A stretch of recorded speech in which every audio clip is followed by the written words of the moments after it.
Hi guys, welcome again to Missy's Imaginings. We are continuing on with our next project, which will be to start getting the character of Rin ready in ball jointed doll form. So I have some things here to get started.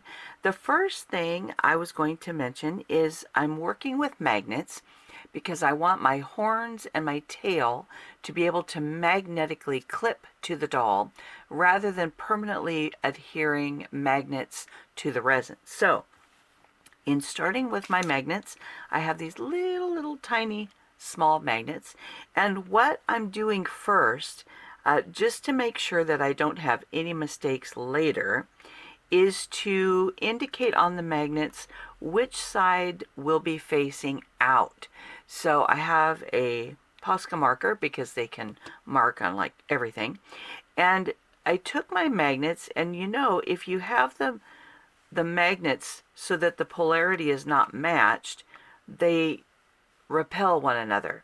So I let the magnet clip together so that I know it's going to stick, and then I put a little dot on either side of the outward face of each magnet. So that way I know when I put it into the garment, I want the blue facing away from where it's going to connect.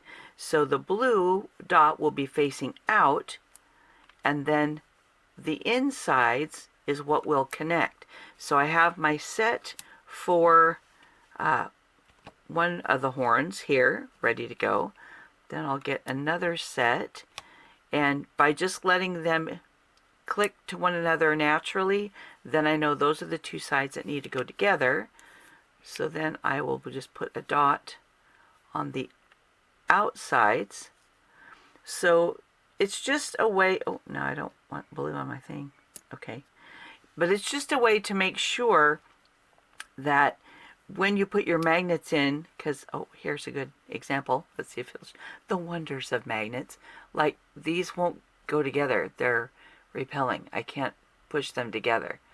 But there they go. They snap. So if you just let them snap naturally, then, whoa, I don't want to connect all of those to the big line. Now, these ones I think are a little bit stronger than those. So I'm going to use this one for the tail because it's going to have to go through like clothing and everything. So we'll put our little dot on the outside. There we go. So that way when I put them into the garment of choice, I make sure and I know that the magnets are going to stick and I'm not going to do all the work, and then they repel one another and won't work. So just a little tip, if you're working with magnets, to pre-mark them before they start, before you start your work, so that your magnets will be lined up correctly. So there's my little magnets. I'll put them back in their little tray just so I don't lose them. So I have the magnets all marked and ready to go. Then I have my wig finished. So here's the wig, and I need to put the little magnets in the front of the wig so that the horns will attach on the outside. And then I have the piece for the undergarment that's going to hold the magnet where the tail will be. So I'm using a piece of like faux leather. It's real soft. It's a real nice quality faux leather. And I'm going to be making the garment that will hold the magnet out of this. I have my stretch going sideways.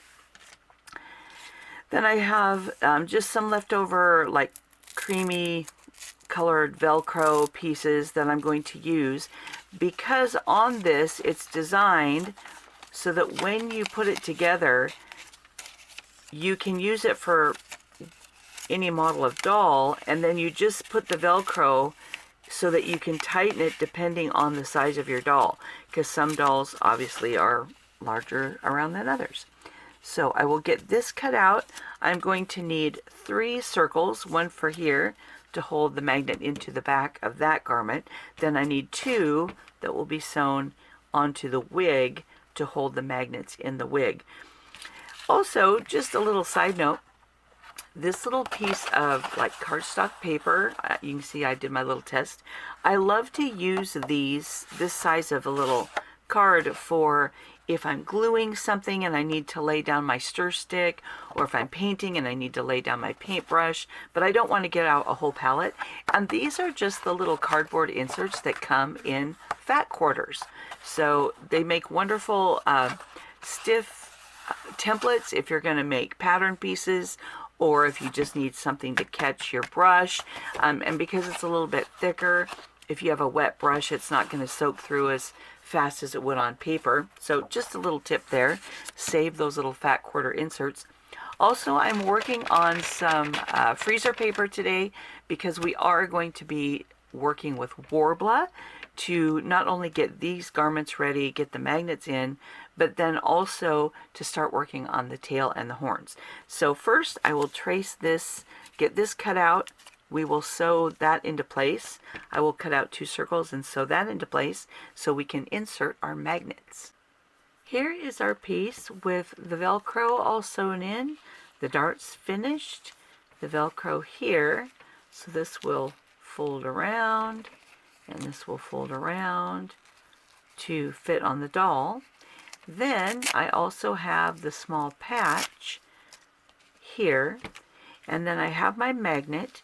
Now when it's on the doll, I want the clean edge to be towards the outside where the tail would be. So I have that little tiny blue dot that will be facing up. I'm just going to slide the magnet into the opening, making sure I've got the blue dot facing towards the inside. And now I will finish sewing that down, and then I'll trim around a little bit of the excess, and then that will have the magnet in place. So let's see if I can get the other one out here. The other one will be free to stick on with the tail through the layers of clothing. So that's how I have chosen to have a magnetic tail, but I don't have to alter the doll. So once I get this sewn on, then this will be finished. I'll do the same thing with the wig, the same technique, and to get the magnets sewn into the wig, and then we'll be ready to start forming the tail. I have prepped some of my pieces of the Worbla, and since I've never done this before, this is going to be entirely experimental. So I've cut out the piece of the tail, and the sheets I used are, I think, 8x8 sheets or 9x9 sheets, and then this broke off of one of another thing I bought, and it's really, really expensive. So I have tried to be very minimal in what I use, because I try not to waste very much of it in the event that it doesn't work and I have to try again. I don't want very much waste. So this is the piece I cut for the tail. It looks a little oddly shaped now, but all these I'm hoping that I can kind of roll them and squish it against itself. Once I heat it up, that'll be flexible and I can mold it. This will be rolled to kind of wrap around something, and so to help mold that, I have just a small little dowel that I can wrap this around. But I want to create like a little cylinder at the end. To assist with that, I have this little piece of selvage that I saved when I cut the curve on the tail, so I can roll it into a small cylinder shape and then put the magnet inside that opening so that the magnet will have a clean contact with the other magnet as much as possible and not have any of the plastic covering the side of the magnet that needs to make contact. So I have this piece. It's all an experiment. I've never used this before, so we will kind of go into our process and see how it works. I don't want that tiny tip, so I'll cut that off. I'll have more of a clean edge to work with. I do already have a heat gun, and then it's ready to go. And I have cut the shapes of my clear.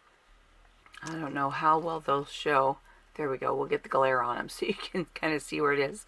to cut little flanges into the edges because that needs to fold up, and then I need to be able to twist and pinch it and make it look like flickering flame.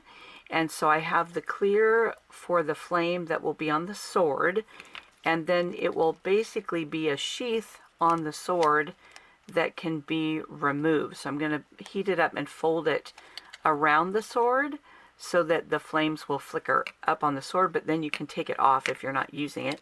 I also have the ends of the flame that will be for going on to the tail. Once that's formed, then I can add those flickering flames, and I'm going to be adding blue resin to it once it's finished so that it will be translucent blue flames on the tail. Then I have the pieces I cut for the horns, and I do have a little hole once again so I can kind of stretch a little bit, but so I can put the magnet there so it'll have a clean contact there. And then I also have these moldable beads. These ones are the translucent ones that I will probably try using as well, just to have something to build the horn on. I do have these two little pieces that will serve to make the same little kind of cylinder that I'm going to do with this, that I can wrap around the magnet, and then I might build up the center of the horn with this and then add the flame part on top. So I don't know. We'll heat up the gun, get it going, and start working and see if I can make this work.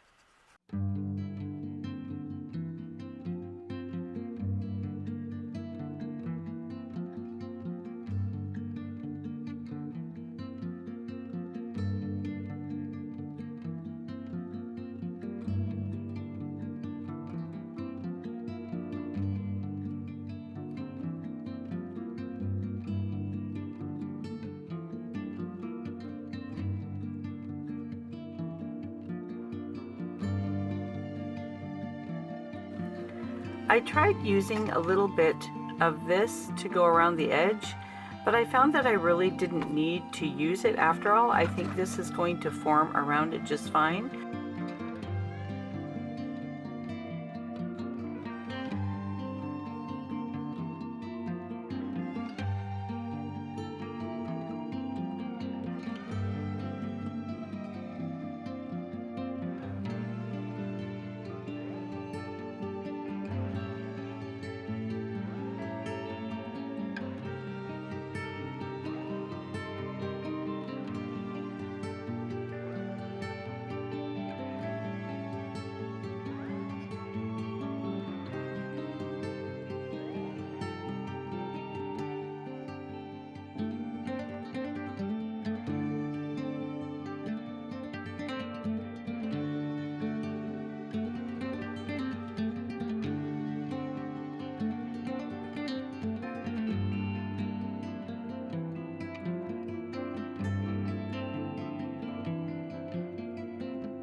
All right, so I'm not sure how much I got recorded, but here's the tail, and then here's the flame, and I still need to resin and get that connected a little bit better so that the flame, let's see if it'll work now, if my planning worked, the flame should be able to slide onto the tail like, let's see here, this. There we go. So that it will have blue flames on the tail. So there we go. So now I do need to heat this up and make this a little bit more flamish.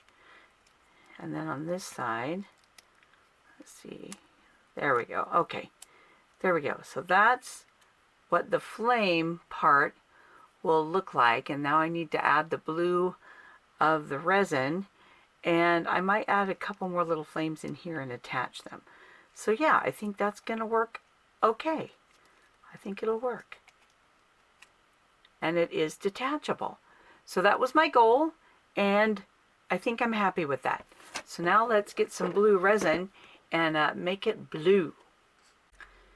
So here is what I have so far for the blue flame that will be detachable onto the other part. And I'm wondering if my paper made it spread out too far. Let's try here. I think it'll be okay as long as we get it on the right spot. So here we go.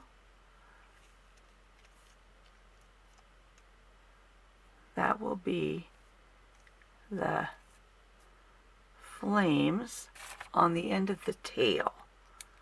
I think I might lay down this black tip a little bit more so this can slide down a little bit more. But there we go. And there's our colored resin that we've been putting on for the blue. So yeah, I think that'll work. Dun dun dun. So yeah, I like that.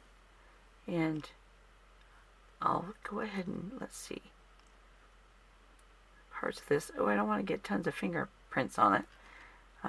Looks like some might still be a little soft. So let's go ahead and soften up this guy.